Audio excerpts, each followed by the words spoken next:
2 రోజులు ఉండి పోలే. ఆ వారం కింద మీ బాబా వచ్చి పోలేదా? గదే చెప్తాను కూడా మధ్య మధ్యలో నీ చుట్టాలు నా చుట్టాలు అత్తనే ఖర్చు ఎక్కువ అవుతుంది.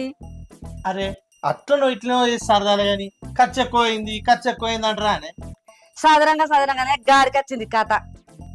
ఓ నేను ఈ మధ్యన బాగా చూస్తున్నా, నువ్వు దుబారా ఖర్చు బాగా పెడతాను. ఏం చెప్తాను చెప్పు, ఒకటి చెప్పు. ఏంది రౌడీ లెక్క మీ మీదకి వస్తాను, కొడతావేంది? మరి దుబారా ఖర్చు చేస్తాను అంటాను, నేనేం చేస్తాను చెప్పు అంటానా. ఆ చెప్తా ఇను. మొన్న 1/2 డజన్ అరటి పనులు తెచ్చిన, చెర్రి ఎండ తిన్నాం, ఇంకా 2 ఏం చేసినావు? పాడైనా పారేసిన. అదే చెప్తున్నా, అది అనవసరం ఖర్చే కదా. మొన్నటికి మొన్న గిన్నెటి సాంబారు తీసుకుపోయి మూల వారం వస్తుంది. అగ్గు ఖరాబ్ అయింది. ఈ వారం వేయకుంటే కడుపులో పోసుకోమంటానా ఏంది? అదే మరి ఖరాబ్ అయ్యేంత ఎక్కువ ఎందుకు చేసుకోవాలంటున్నా. నువ్వు పదాలతోటి పందిరేస్తావు, మాటలతో అయితే కోటలే కడతావు.